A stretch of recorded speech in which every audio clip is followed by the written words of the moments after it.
Hello, everybody. Thank you for coming tonight. We're going to give everybody a couple more minutes to get here. So in the meantime, let me know if you have any questions. You can feel free to interact with us via the chat box, or you can use the raise your hand feature that the webinar has, or you could even use your microphone if you have any questions. So thank you for coming, and we'll get started shortly.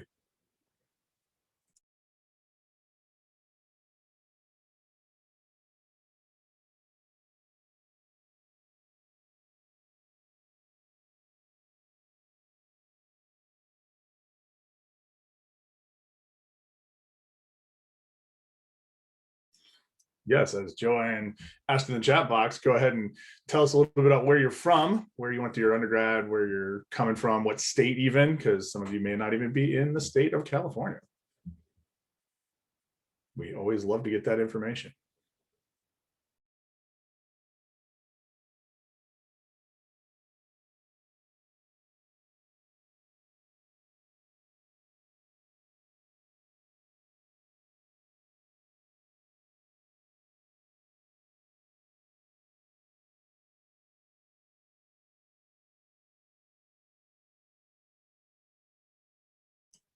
San Diego State, nice. I guess that one kind of tells you the city right there.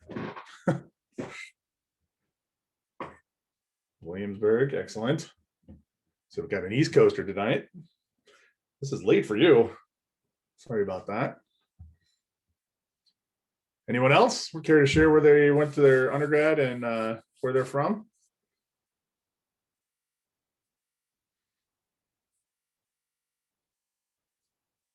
We got someone from Sac State, DC, nice. Long Beach, Nevada, a couple UC Davis students, very good. Thought I recognized some names.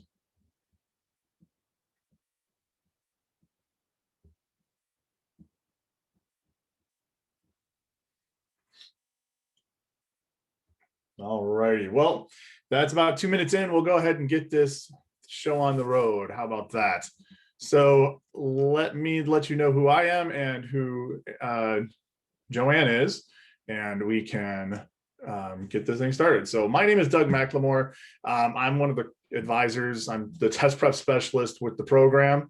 That's what I do with the program. And Joanne Snapp is the director of the program over there. And she can say hi real quick.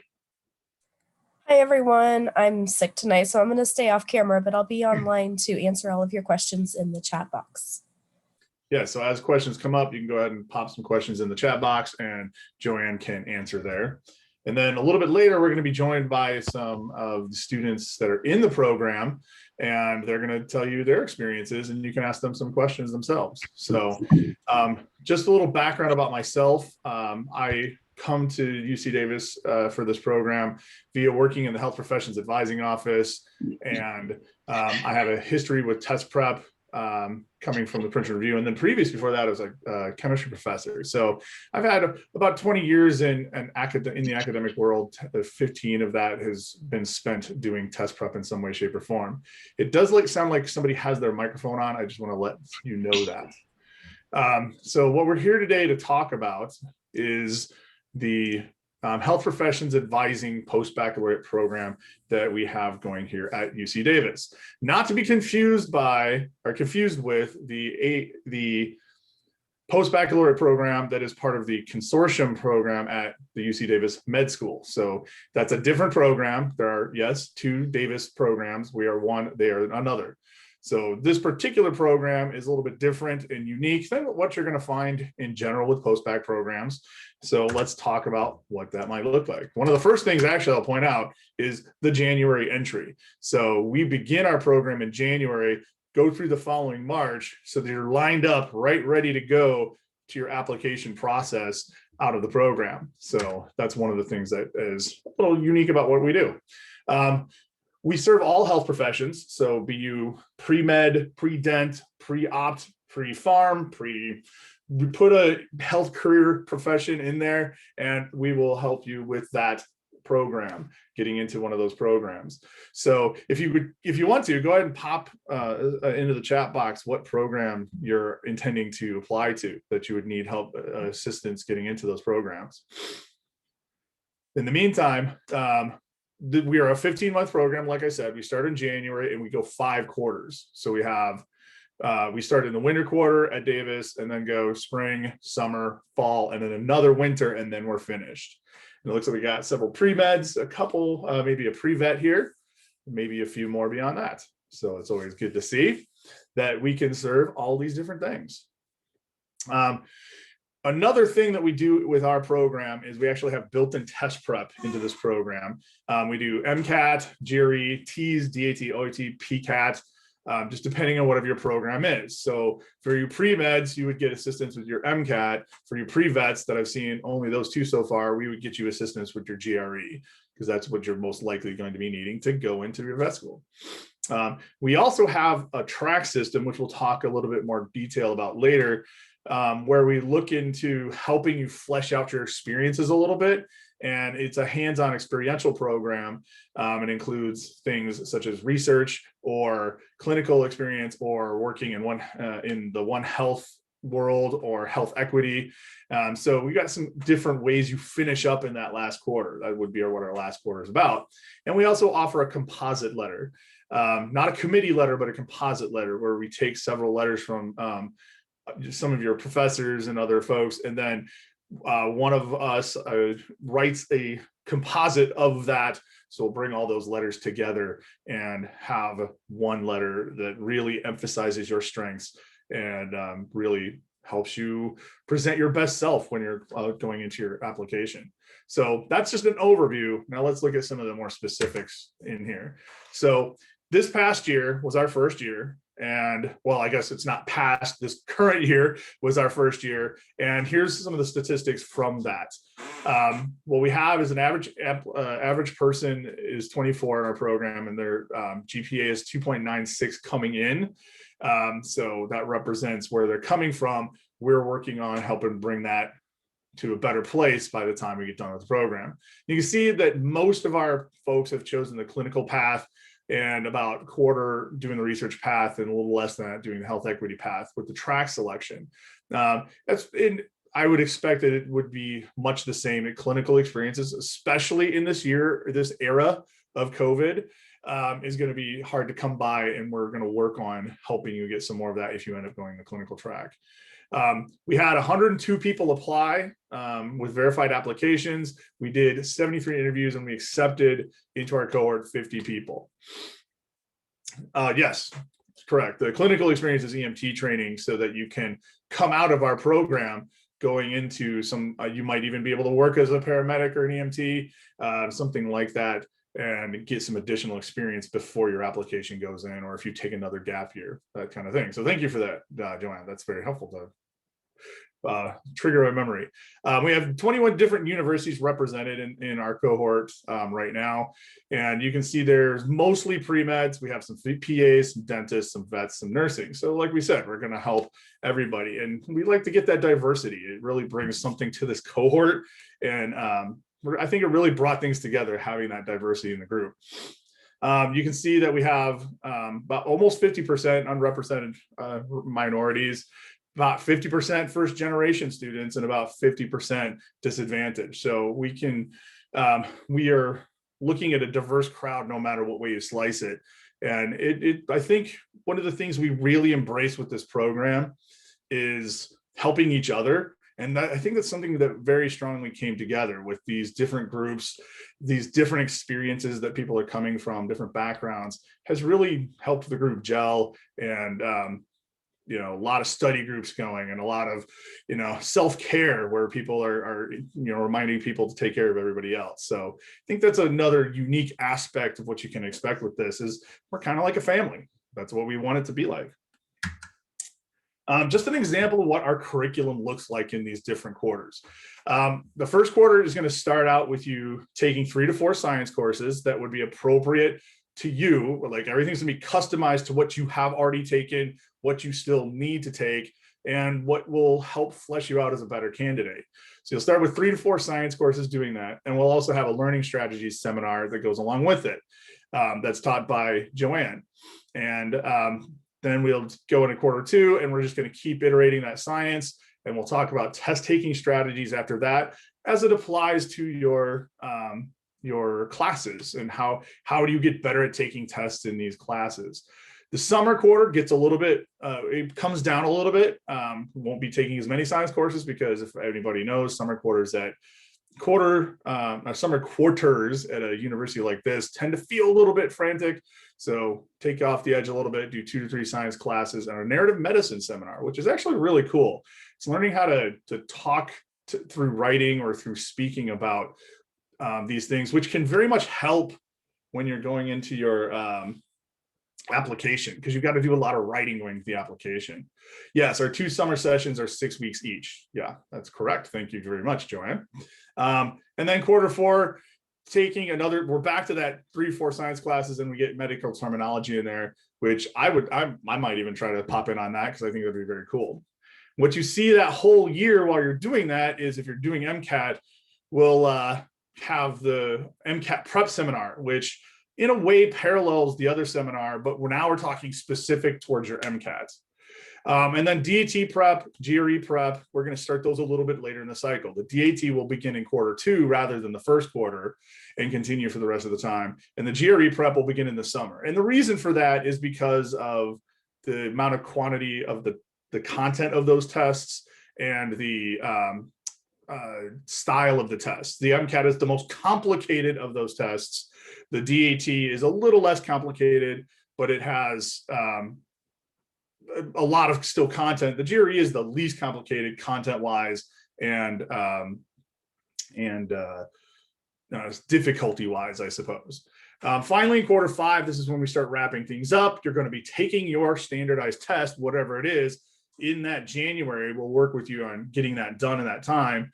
And then we'll begin our research, health equity, or clinical tracks. And we'll also be doing a seminar for application prep. So all the things that go into that, like your letters of rec and how you have to deal with those, your experiences, how to just open up and start a new application, get all that stuff done too. So sort of that whole wraparound, that once you're done with this program, you're already ready to pop that application out and apply right into your program. So what are some of the classes that you can expect to take in a program like this? This is just a smattering of some of the classes. This represents some of the ones that we're running right now, or scheduling people into in the next quarter. And what you see here is you might have taken some of these, and that's okay. because we have plenty of other options. So if you've taken one of these, don't worry, we're not going to put you back into that. We're going to put you into something that will dovetail with what you've already done and expand your, not only your knowledge to make you more knowledgeable for going into med school, but keep you in these upper division science classes to show your academic rigor. And that's key. That's what a post-bac program is for in a lot of ways, is to show the med schools, the vet schools, whatever that you're applying to, that you are capable of sticking to academic rigor with A's across the board. So if there's another class that might come along, we might pop that in here. I'll actually go ahead and pop that in there. Will we have advising when choosing these classes? Yes. And the reason I want to throw that in there is because that was actually what I was going to say, is that Joanne, it will work with you one-on-one, taking your transcripts and your experiences and talk to you in a session. And then you would end up, figuring out what works best for you for your plan. So that's a discussion you have with Joanne. And then what Joanne was saying, you would retake only a class only if you would have a C or lower. So we want you to make sure that you're not retaking classes that you've already had. So I think that clarified Joanne's comment. Would that answer your question, Karina? I can just add on to that. Sometimes people just want to repeat a course if they didn't feel like they got it the first time. Like, for example, for some of the upper div courses, it requires, a really strong foundation in cell bio or genetics. And so before you jump into the upper divs, if you got a C- or below in one of those courses, it might make sense to repeat those basic courses before you jump into harder upper div science courses. So it just, again, that's a one-on-one conversation we have. And some of these courses actually require a B or better in the prereqs. So we have to cross-check your prereqs to make sure that you've done that. And in those cases, we have you repeat it. Excellent. And also something to pop in here, we also have the opportunity to actually take some sort of refresher courses.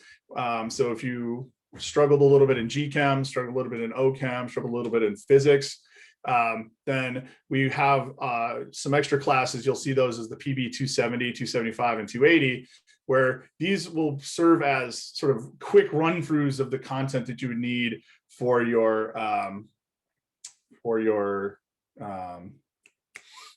what's the word I'm looking for your standardized test, if you're doing something that requires that content, or if you want to get more of that sort of refresh, like Joanne was mentioning, that you just didn't feel like you got it the first time, because sometimes it helps to have a little bit more of a footing in organic chemistry to do well in, say, a biochemistry class or something that's more chemistry specific. So we have those classes to help out as well. So this is what you're looking at here, is a sample schedule that you might expect to get after having had that session with Joanne and working through what your schedule would be. And each one of these looks unique, like, just looking at each of the students' different schedules throughout the program that we have currently, they all pretty much look different. I can't think of anybody who has exactly the same schedule as somebody else. So we're really trying to make this work the best for you. Okay, so what are the tracks going to be about? This is for students. Research is for students with no research experience. So if you've done a bunch of research experience, this would not be the one for you. But if you haven't had any research and you want to get to dabble in that research, right? Remember, you don't have to have research going into med school, but if you were interested in it, that's something you might want to work on. So we can help you get at least a quarter's worth of research experience. I wouldn't expect to be doing publishing a paper out of something like this, but you'll learn what research is about. You'll learn some of those lab skills. If you feel a little weak in those lab skills, we would actually have you do a lab skills type class before you go work in a research lab. So, but like I said, don't expect from the research path to actually take the research and do some kind of publication from it. And then we've got our health equity path. which we're actually enrolling you in a very specific class. It's called Race and Health, and it is basically a discussion about health equity in the world today. And then our clinical, advanced clinical, there's a difference there. So basically, people that have already done an EMT certification, we will work on a different clinical experience for you. But for the most part, the clinical route is going to be that EMT certification. And then finally, our other clinicals situations, if you're like pre-vet or pre-dental, maybe the EMT route might not make sense for you in that situation. So we will actually work on a different experience that's clinical related for you folks. And so it's again, customization. This is really what we're trying to do is make sure the experience fits your situation the best. And yeah, Joanne's reiterating that it's only for those people that are EMT certified already for that advanced clinical experience. Yes. Advising and composite letter services. Joanne, Brielle, Chelsea, who is not here, and Brielle is not here today, and myself are the advisors for the program. Day to day, your go-to advisors for, like how's the program going, for how classes are going, all that's fun stuff, and how the program is progressing and what you're going to do in the program. That's generally going to be Joanne and Brielle working on that. Chelsea focuses more on the administration side of things, where she's doing a lot of the behind the scene work of doing scheduling and doing figuring out logistics of things, getting you registered in classes, getting you dealing with the payment side of things, the financial side of things. And that's what she does mainly. And I focus primarily on the test prep side of things, where we're going to be working one-on-one to make sure you're getting your MCAT, your GRE, whatever that is, in order. We have what we call a high touch model, where we're going to be doing these weekly seminars, and basically we're pretty much expecting you to have an appointment with one of us at least once a week. So we want to make sure, no worries, we want to make sure that we know where you're at and we can help you get where you need to go. So was that something you wanted to add, Joanne? I don't think so. Oh, okay. I thought that was you that unmuted for a second. No, it was an accident. Oh, okay. All righty. Then let's see. There looks like there's quite a few questions. Let's see if we can address one or more of those. Do the classes we take count towards our undergraduate GPA? That would be no. Your undergraduate GPA is your GPA. Your post-bac GPA is your post-bac GPA, and it's separate. But what you can do is basically you're saying, okay, I know I had a rough undergrad GPA. Please, if you want to know what I'm really capable of, look at this post-bac GPA. And so we can say, hey, here's what we do. So Doug, can I clarify something real quick on that? What you're saying is true for nursing and some PA, but most of the other application systems do combine every class that they've taken after they graduate at the undergraduate level in the overall undergrad GPA. So that's why post-bac programs are so beneficial versus master's degrees, because they do get calculated into the undergraduate GPA. Okay. Thank you for clarifying. Are these classes taken with undergrads? Yes, some of the classes will be taken alongside of undergrads. We try as much as possible to sort of group our people together in individual classes, but that's not always possible. Some of the classes you will be in a cohort only of post-bac students, but you would expect to be in some undergraduate classes with other undergraduates in them, yes. As a whole, we generally find that if you're in a group that has both, that being who you are, the reason you're actually in this program and the reason you're doing this, you're probably going to have a higher level of interaction with the teacher than a lot of the undergrads, because they're probably going to just tune out their microphones and their video. And so the professor will not necessarily get as good of a rapport with them. So that's something to think about too, is that, you know what it's like and what you have to do to be professional in these situations, and you can usually really stand out to those professors in those types of mixed classes. Back to what we have on the slides here, we do an academic assessment and planning with you. That's what Joanne is going to be doing. and like just going through what you have done and what you need to do. The composite letter service takes all of those letters that you would be getting and puts them into one, basically. And like I said before, that's getting all those letters from faculty that you have and combining them in one written, very well represented letter. And of course, we help you with your application. So our job, well, I don't even think of it as a job. Our passion here is getting everybody to the place where they can be successful and as an applicant, because we know you all can be accessible. Yes, go ahead, Joanne. I want to just talk about Emily's question. I think that's an important question in terms of preference. It's not necessarily the GPA that is going to predict your ability to do well in a program like this. I want to start by saying that this program is going to be far more rigorous than what you probably did as an undergrad, because most people don't deliberately push themselves to take 4 upper div science courses at the same time in a 10-week quarter system. I find that very few undergrads do that to themselves. But that's what we're going to do. And we're going to put you in, especially if you're coming from a semester school into a 10-week quarter system, this is going to be a very, very challenging, rigorous program. It's not going to be easy A's. And if that's kind of what you're hoping for out of a post-bac, there are some programs that probably would be better suited for that goal. This is you could get A's in these classes, but you're going to work extremely hard for them. And we're going to coach you and teach you and build your study skills and build your self-efficacy over the 10 weeks. The first quarter is where the most growth happens, so that you can demonstrate your true ability to handle graduate level or doctoral level science programs. So do we prefer higher or lower GPAs? What we prefer is you demonstrating your ability to handle a rigorous course load. And what we do is we look at your performance in your last year of college. So if you are getting C's and D's up till your very last day of college, you haven't really demonstrated that you're ready to jump into 4 science classes. You have to prove that. You have to show that to somebody in order for them to believe that you're ready to do that.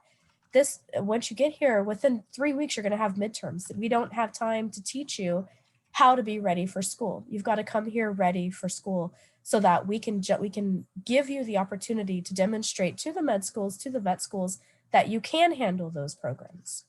Does that make sense to everybody? I see another question. We can't literally stop you from doing anything, but I would highly recommend that you not work while you're in a program like this. It would be extremely challenging to take 4 upper div science courses and do that. You can definitely ask our students when they get here in a few minutes about that and ask them what their typical week looks like and ask them if they think they can handle any more at this point. And some of them might say yes, but I'd like to hear what they have to say about that. Another question we have here is, does this program accept international students? And correct me if I'm wrong, Joanne, right now we currently do not, because we don't have the ability to handle like the visas and things like that would be necessary. Right. We do accept DACA and undocumented students, but we don't issue I-20s. Alrighty. So when it comes to the test prep, again, we have a slightly different way of doing test prep than a lot of different places. And that's because of we want this to be a unique experience and focused on not only just getting you a score, but making you a better test taker, making you a better planner overall. One of the things that, like, you got to remember, in the future, you're going to have to do standardized tests like this again and again and again. So one of my focal points of a lot of the test prep is just helping you understand how to diagnose what you're capable of doing, what you're not capable of doing well. And, so you can focus your study in the right places to get your score to move, basically. Also, we'll focus on how to, pick apart a test and how to, understand why certain things are asked the way they are. And when you start to get to that level of understanding, like, the understanding of a test writer, you start to be able to tackle these tests. And then one of the biggest things that we focus on so much is just the power of positivity with test prep. Going into a standardized test when you're frustrated and angry all the time, and afraid and nervous. That's where this test anxiety comes from. And there's ways to combat that. And we spend a lot of time and effort on helping you learn those tactics. Just like Joanna was saying, when it comes to the academic side, we're going to work on that too. So you'll see a lot of parallels in the test prep versus the academic side of this program. Currently we're working, we're using Princeton Review materials. We're not doing a Princeton Review class. This is not a canned class that comes out of one of the test prep companies, but it's actually a program put together by myself and the other advisors to, again, support our mission with this program. So you'll see that while we're using Princeton Review materials, it really is irrelevant what the materials are. We're teaching you how to take a test at the end of the day and how to understand your test. So since I saw mostly MCAT and GRE, the focal point with both of those programs is going to be a lot of taking practice tests and doing practice to make sure that we're helping you understand this. So as a whole, this program is going to span a better part of 12 months for the MCAT and the better part of 6 months for the GRE. And for anybody, if they're DAT and didn't mention it, DAT, OAT will be about 9 months of prepping on that thing. So we will help you with that test prep side of things. Again, trying to make it also very customized. Everybody's schedule is going to be a little bit different, and we wanted to reinforce your strengths and your weaknesses. So what are the requirements to get into our program? And so first off, I want to preface this with saying we're not going to like use this list of things and go like cross you off if you don't fit one of these things. We have a holistic approach to looking at our candidates. So if you don't quite have a 2.8 GPA, for instance, you're not out of the running. We may look at you still. So don't count yourself out if you don't have one of these things. Definitely ask us a question. In fact, if you don't mind, Joanne, could you pop the email address in for the post-bac questions? So if you have a question specific to your situation, go ahead and ask. Just pop an email out to Post-Bac UC Davis, and you'll be able to talk to either Joanne or Brielle or myself, and we can answer those kinds of questions. So our minimum GPA, in quotes, is going to be the 2.8 verified post-bac CAS GPA. So when you enter into post-bac CAS, that's what we'll be using. The C- is a little bit more of a rigorous standard because it becomes a problem of being able to get you into the next step, because C- don't count for passing usually for prereqs, not always, not in all cases. It can be different depending on what program you're going into. But when you have more than one C- in, like, say, GChem, that can be difficult. We might ask you to redo that class before you apply into the program. And then a baccalaureate degree, basically you've got to be graduated, or at least by the time you start the program, you will have to be graduated. We want every undergrad institution, the transcripts from every single one. So if you did some community college classes, we want that transcript. If you did some university classes, we want the transcript. If you did like 2 classes at that one school at one time, we want those in there too. It's like all taken together. We're looking for 2 letters of rec, one science, one other. We understand that some of you have been out of school for a while, so it can be difficult to get that one science or that you were asking for. So there's some flexibility there. So if you can't get one, you could get another letter from somebody else, like say a supervisor for a program, or somebody you did research with, or somebody you shadowed with, something like that. So there's a little bit of flexibility with there.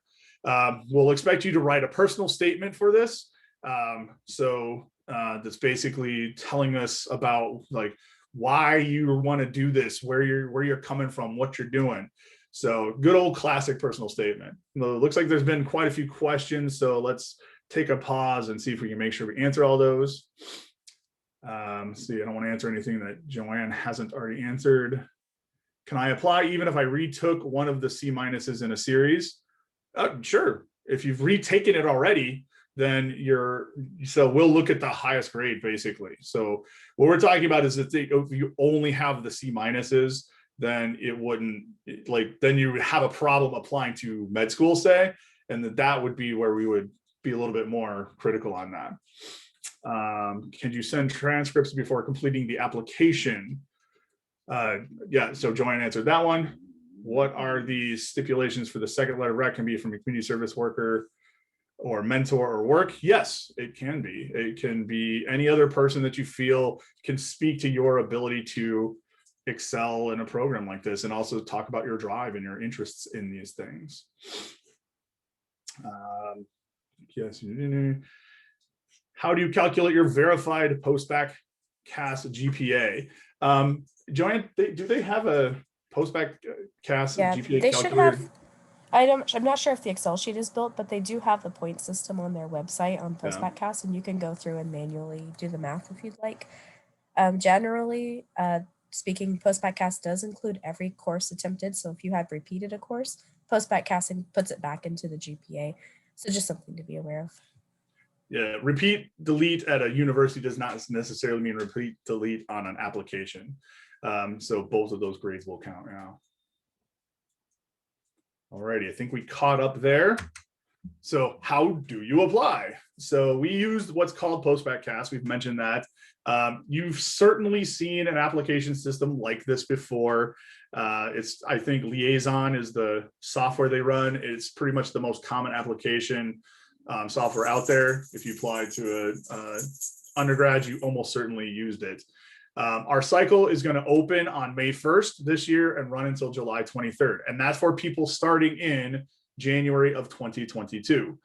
And make sure you get everything in by the deadline at the latest. And the deadline, I believe, is midnight Eastern time, if I remember correctly. Or yes, it's Eastern, not so PST. It's really, so if you're on the West Coast, it's a little annoying. If you think you have until midnight West Coast time, you might have missed the deadline. So you have to get it in by midnight Eastern time on July 23rd for your application to be processed.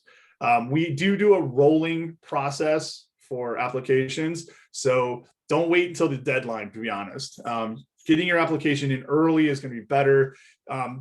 Also from a standpoint that if something's not right or something's broken or something doesn't get there in time, we want to make sure that you have time to get that in. If we have to say, hey, one of your letters didn't come in, then you have time to follow up on that. So make sure to apply early. You don't have to apply often, but at least apply early. The fee for the first application is $130. So if you're applying to more than one post-bac program, you would have to pay an additional fee on top of that for our program of $50. So you get $130 for the original application and then $50 for every other program that you apply to in Post-Baccalaureate. Well, that fee is set by the school, and ours is relatively lower than the other programs. Oh, okay. So yeah, in general, some schools fees are up to $150. Woo, that's expensive. So yeah, it's really going to depend on which schools post-bac programs you are applying to in that cycle. All righty.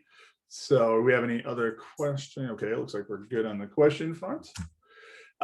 What is the cost? So our entire program, the 15-month program, is going to be $30,000 in total. That does not include housing, insurance, books, transpo, and like lodging and things like that. Other living expenses, medical, all this fun stuff. It covers all your coursework. It covers all the test prep materials and the courses we're going to be doing there. Your application prep, our advising, the trainings you're going to do, your research training or your EMT training, and our composite letter. Unfortunately, we cannot use federal loans for this program, so you have to use private loans or personal funding sources for this. That is a limitation of what we have right now. And then you have to prove that you have health insurance while you're in the program. So we'll expect you to copy up your health insurance statement, or what is that? Not a cover letter, but health insurance card, and show us that thing. For the it's broken up into payments, so you don't actually have to do all $30,000 up front. It's going to be split into equal payments throughout that you pay once a quarter. So you've got those 5 payments of $6,000 each. And that makes it a little bit more palatable for you to be able to get that financial situation taken care of. All right. And then the quarter by quarter program. Can you remind me what that fee is for the quarter by quarter? It's also 6,000. Also 6,000. Okay, that's what I was thinking. So if you're doing the quarter at a time, you would want to do the 6,000, or it would be 6,000 for that one individual quarter. Can you get health insurance through the school? Lisa, unfortunately not. You could use, we have resources on how to get on Medi-Cal, but we don't have you, because you're not an undergraduate student, you wouldn't have access to the same resources that the undergrads have. And that, I can't remember what it's called, but the insurance that this, I think it's called SHIP, our students don't have access to that. Okay, thank you. You would have to do something either through the federal exchange, California exchange, or private insurance for that if you're over 26. So with about 7 minutes to spare before our students show up to answer some of the questions for you, we'll just open it up to general questions for myself and Joanne. And Joanne did remind me, we're not collecting proof of insurance. We're expecting you to. If we are enrolled in the program, does it halt our payments of federal loans? That one, yes, it does. Yeah, it does defer your loans. So as long as you're enrolled in a program, your undergrad student loans would be deferred. Okay. And most deferrals for most loans are 6 months after you finish school. The payments would kick back in. Does the program provide separate tutoring for post-bac students? I'm not sure what you mean by separate tutoring, but we don't do tutoring, individual tutoring for post-bac programs, no. But like myself, I would provide assistance, and I can provide content assistance for your standardized tests. But as far as tutoring, say, if you have a particular class you're really struggling in, we can help you work on finding resources for that, but we don't provide you a tutor for that, no.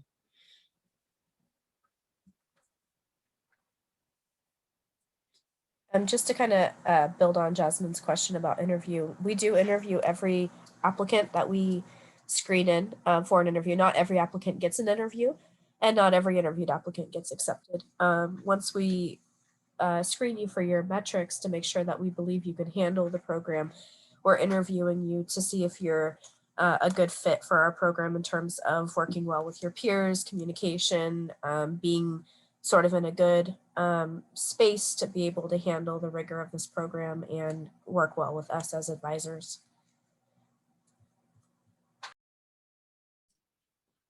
When would we recommend doing quarter by quarter opposed to the full 15-month?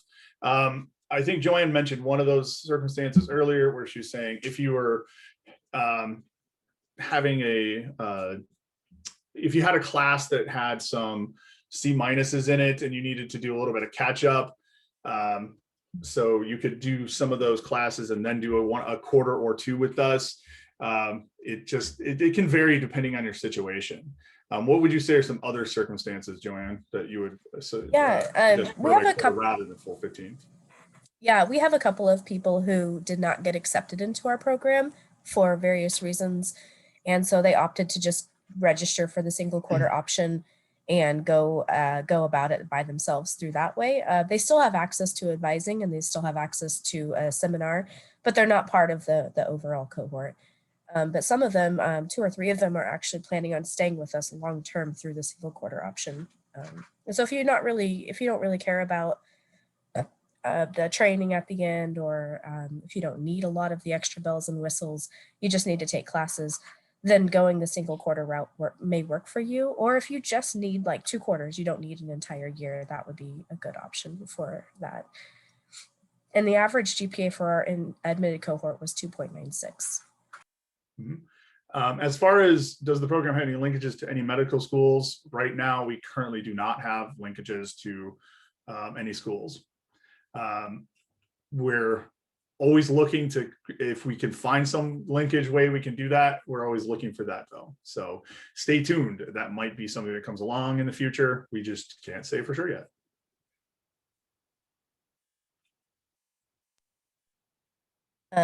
Emily, I can answer that. We are trying to keep this program small. So this year we had 50 students, and I feel like that's a really good number. So I would say anywhere from 40 to 60. Fortunately, we're not pressured to take more students, and so I wouldn't take more just to have more. I would take only those students who we believe are going to do well in the program. And Lisa, no, we're not linked to UC Davis. Even their own post-bac program isn't linked to their med school. It's very rare for post-bac programs to be linked to med schools. If you find one that is, that would be great. You should go to that one because it's not a common thing. That would be a huge advantage for the post-bac program. You might be thinking of master's degrees that are linked, but most undergraduate post-bacs are not.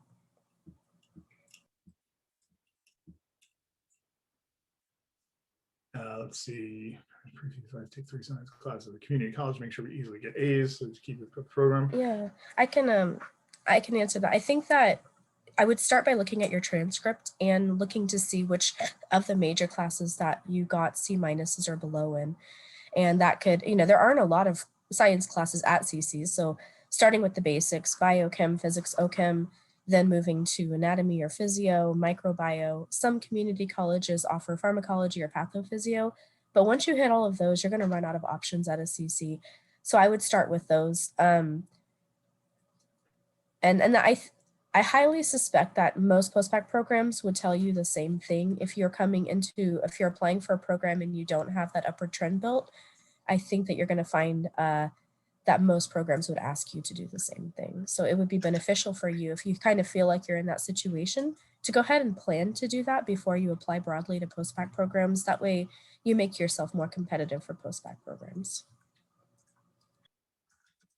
So it looks like 2 of our 3 students are here. It might be that we just have EO and Monica with us tonight. So what would we consider to be a strong applicant? Let's answer that question and give our potential third panelist a show. Go ahead, take a stab at that.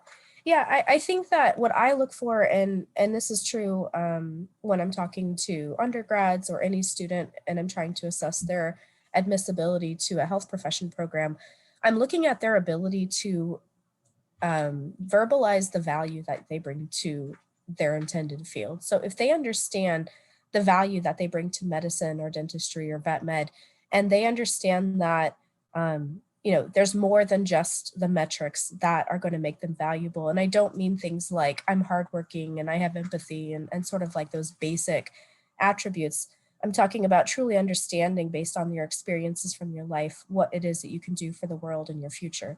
That type of depth and reflection is really important in the application process. And if you have that, then it's really easy to help you get into med school or help you get into dental school, no matter what your grades are. We can help you fix your grades, but if you don't have that reflection, if you don't have that depth of thought, there's very little we can do in a year to get you to that point. And sometimes people, and that's what we found with a lot of the applicants we didn't accept, is they just weren't there yet. And we actually recommended several of them, rather than do a postbac this year, to go get a job and work full-time for a year and really develop some of those other skills and some reflection, and then do the postbac. Because our postbac program is designed to help you apply right after. And if we don't feel like you're ready to apply right after the program, then we would want you to do some other things to get yourself ready for that. And then, of course, being able to demonstrate your ability to handle the coursework is really important. I think we've found, just anecdotally so far in the program, students who have taken a little bit of time off between graduating and starting the program have done considerably better than students who are trying to go straight through. Age brings a lot of value to the program. So the older you are, what we are seeing so far is the better our students are doing. And we'll obviously be able to analyze that a little bit better once we have our first quarter grades. But just anecdotally speaking, I'm seeing a lot more confidence in the classroom from our older students. So why don't we turn it over to our 2 panelists who are here tonight. So EO and Monica, if you could unmute and turn on your video, please, so everybody can see your bright and shining faces. And we'll have you introduce yourselves. So EO, go ahead and tell us about yourself and what your experience with the program has been thus far. Okay, I'm trying to start my video, but it says I can't. Can you unshare?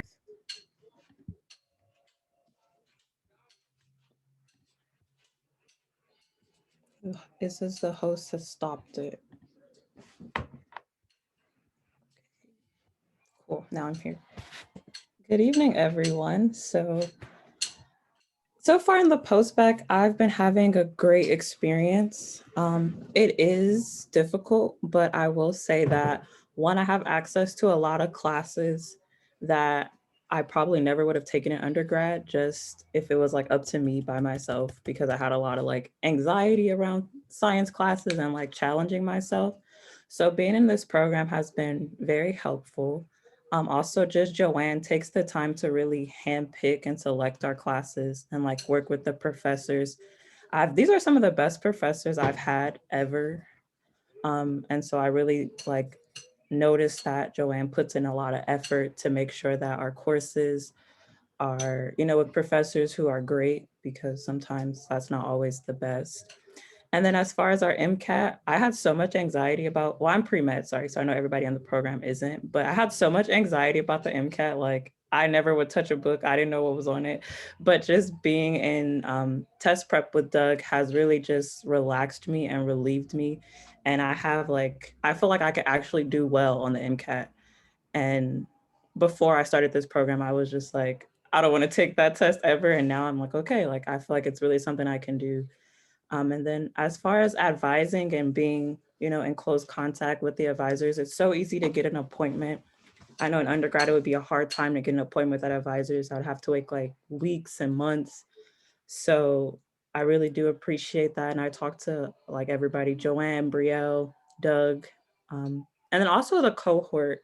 We have a really amazing cohort and it's been very supportive. I think that's also been such a great help. We have study groups and like, I think that the program does a great job, especially on Zoom and COVID. It's kind of difficult to create a community, but we've definitely created a community and it's helped me so much. And I'm so glad that I found out about this post-bac. Yeah. So. All right, thank you, Io. Can Monica, you do the same? Tell us a little bit about yourself and what you think of the program. Okay, so my name is Monica, and basically, like everything that EO said, this program has been super great. The cohort has been super great. The advisors, they've been super proactive and answering all of our questions, making sure that we get the right resources that we need for our classes, making sure our transcript or our coursework is going to look good for our grad school. And most importantly, just helping us to adjust to academic life again. So for some of us, like for me, I haven't been I've been a student for a while. So having to adjust taking classes online and to being a student again has been mentally, physically, and emotionally draining. But our cohort, they have been so amazing. It's been kind of difficult not being able to hang out with each other in person or getting to know each other, but we have found ways around that. Like Io said, we've been doing Zoom studies, we've been doing Zoom hangouts where we can just vent, get our frustrations out. We do have a chat that we regularly use to check up on one another. And that's the one thing I really like and appreciate about this program so far. The professors on our classes have been great. It is really helpful to have students that you know in the same class as you, so that way you don't feel so alone like you may have during undergrad. But yeah, that's my experience so far. Yeah, I'll tack on to that both of these individuals, they've mentioned that it's been a difficult time, or it could have been more difficult. I hope I'm paraphrasing correctly, that we haven't been in person, and that has been a challenge. Try to create that community the way we want to. I think the students have very much rallied to this because we're using Slack, and they're just as a communication device for all the students, and they've done a great job. And as Joanne said, knock on wood, we're going to be back in person starting in the fall, and then by this next cohort we should be able to be in person from the get-go, which is just going to be all the more awesome because we can do even more things. So we'll have all of that interaction that we have online plus the in-person stuff, which is always great too. So Joanne, is there any other questions you'd like me to have the panelists address, or do we want to open up to questions for people that talk to the students directly? Let's see if the audience has any questions, since we're so close to the top of the hour, and then if they don't, I can ask some questions. Anybody want to ask our students anything?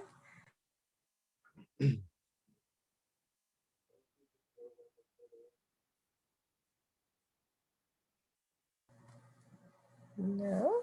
Can you both? Okay, well, I have a question then. I know, Monica, you mentioned that you had taken some time off after graduating. Can you both just say, share how long you took between graduating college and starting the program? Yeah, so for me, I took about, I want to say 3 years off. And during that time, I was working. So I'm pre-dental, and I was working for a dental company throughout the whole time.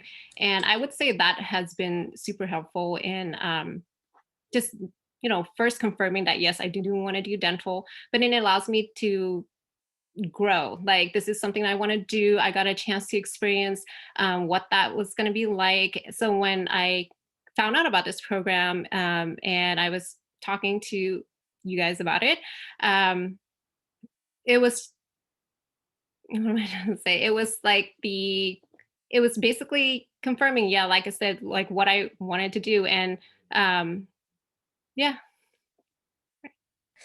Awesome, thank you. So for me, I graduated in 2017, and then I spent about 3 years at community college retaking a lot of prerequisites.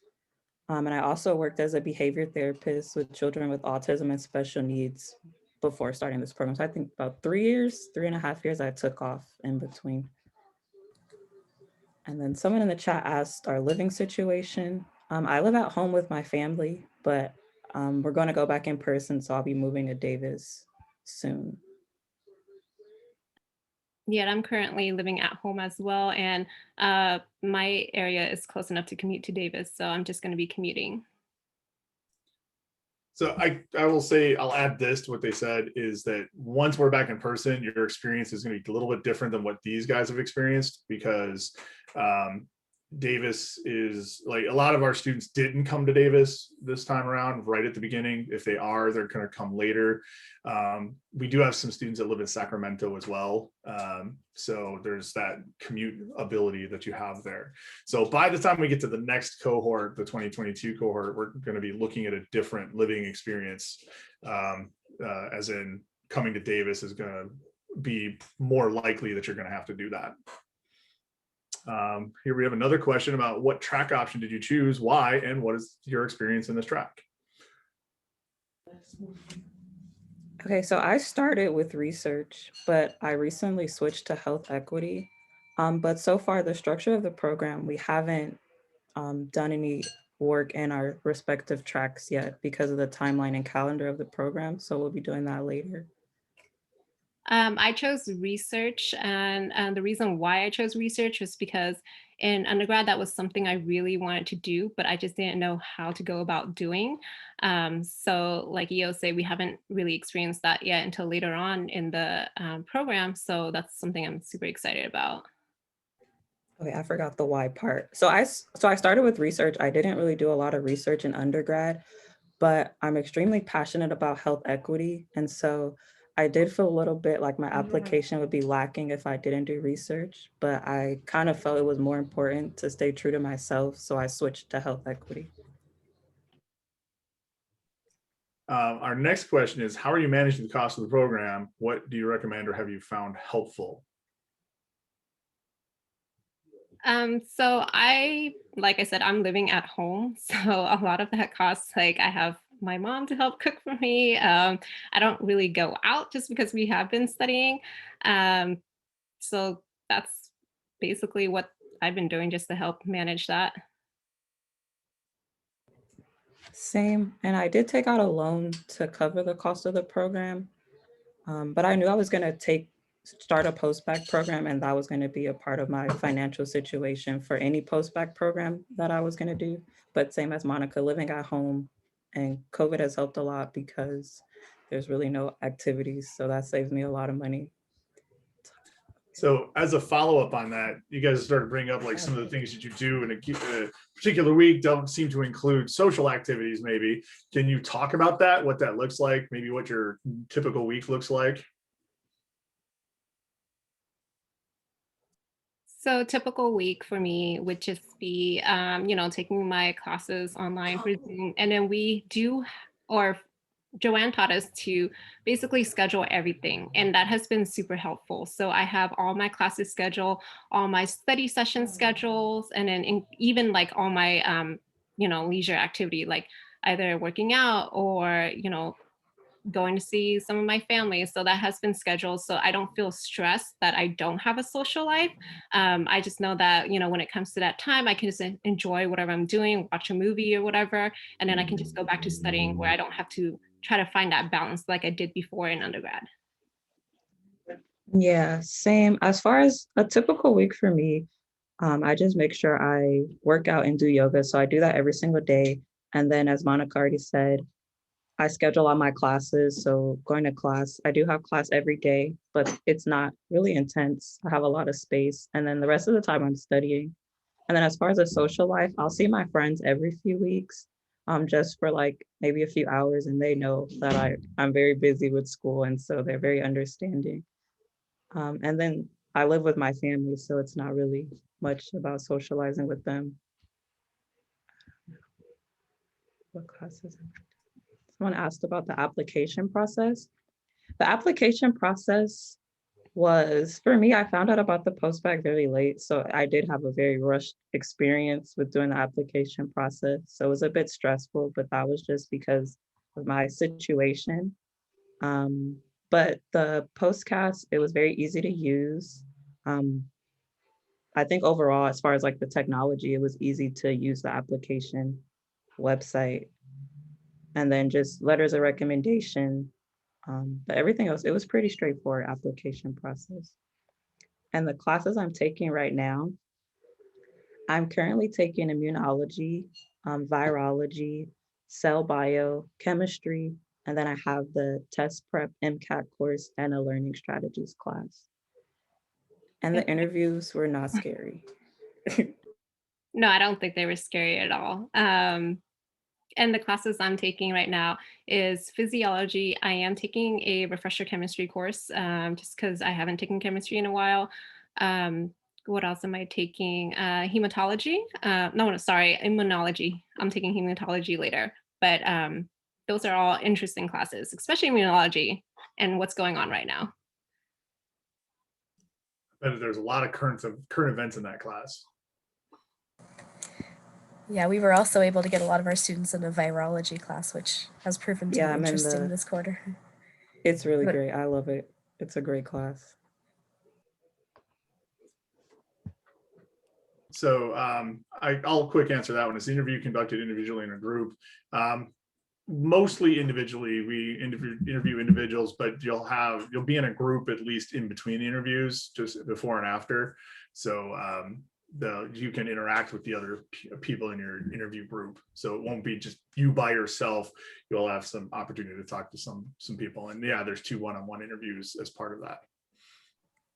On our advising or admissions committee, we have individuals from the UC Davis School of Medicine, from the Vet Med, and from the School of Nursing that represents both the nursing and the PA program. And so we do get their input on our advisory board. All of the directors of admission are on our advisory board for this program. And so they really do help sort of inform us in terms of what our applicants are looking like from a competitive point of view. We also have some science faculty on our admissions committee. And then all of our advisors and staff are on the committee. It's actually an excellent question, Jasmine, and I don't know if we've addressed that yet. I'm going to assume, and Joanne can correct me, that we're probably doing online interviews in this upcoming cycle, since we'll be doing interviews still during the summer. We are not allowed to step foot on campus until the fall.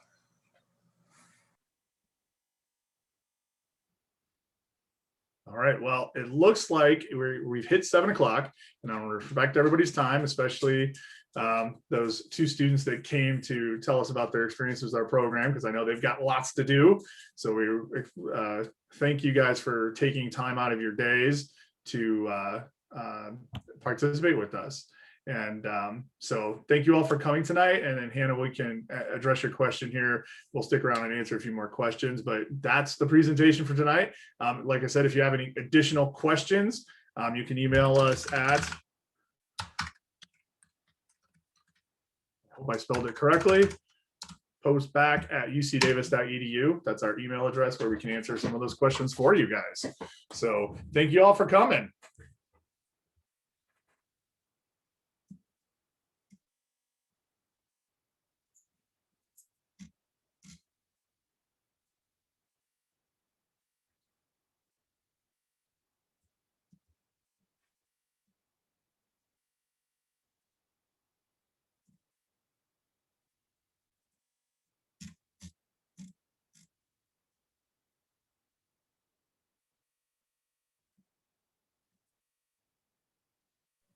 Hannah, we have a recording of the same PowerPoint or the same presentation on our website, I believe, from previous webinars. It's the exact same content.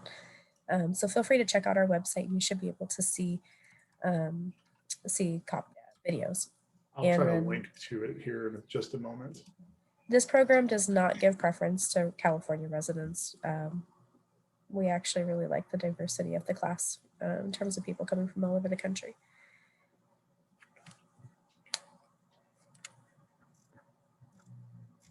Where is that video?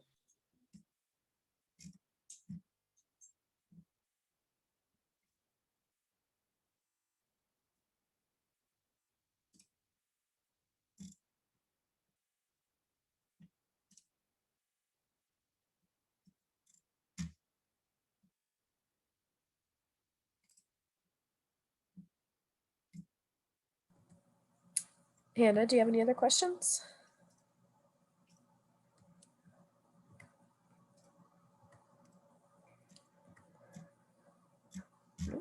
Okay. All right, Doug, great job. I just wanted to quickly explain the composite letter. So we don't write one letter on behalf of all of their letters. We put all their letters together and we upload that PDF packet into their application. Okay. So like composite is like putting it all together. We Got it. can, I think we will be writing a cover letter. So the nuance between a composite and a committee is really slim, slight. I don't know actually what the real difference is, but So I was describing a committee letter. no, committee letter still has attached letters. A committee letter often has a cover letter, but they still include all the other letters. So, I am not aware of any school that doesn't include the other letters. And I've seen a lot of letters of rec from other schools working at the med school before. gotcha. Most of them, I mean, most med schools or any school would value seeing the 3 individual letters. The committee letter is just nice because it gives the advisor's perspective on the student, and most schools really value the advisor's perspective. Gotcha. Okay. All righty. So not a big deal. Just I figured you didn't know that little part. Cool. Well, you I did a don't great think job. that video is actually on here. Oh, really? No, Well, let's email Brielle and get her to put it on there. 'cause I've Um, like every page and I just don't see it. I unless can. I'm- Chelsea sent me a video of the last one. I can forward it to you. This one was also recorded, by the way. I might want to just check out the recording for myself so I can work on this Yeah. presentation. I did not feel I did a great job, but Well, I mean, for your first time, I felt like you did okay. I like your. I mean, you present well. I think some of the information could be a little tweaked just to be a little bit more accurate, but that's okay. Not a big deal. Not a major problem.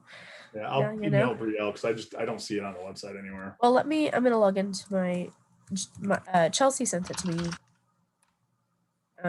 Chelsea Or has maybe access it's on to the- YouTube. Let me check our YouTube channel. Oh, it could be. Oh, I think it is actually.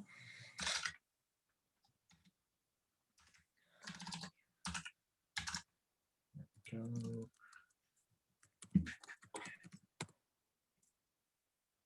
Prepare to apply presentations. No, I don't know if it's there either.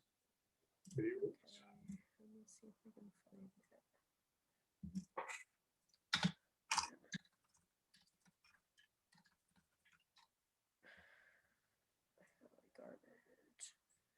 That one Um, from 7 months ago. Oh, here's You one know- from 3 weeks ago. Okay, it is there, but it's on the continuing ed page. oh, okay. So I don't think I have an email from Chelsea that actually has a link to a video. You can email Chelsea directly and try to get that from her if you prefer. I've got it because she put it on, or somebody put it on the CPE page. Okay. So I'll copy a link and send it all so we all have it. So I'll just save that link to it. Share, copy. So this is it, just so you have it right now if you want it. But yeah, it's on YouTube on the CPE page. Okay.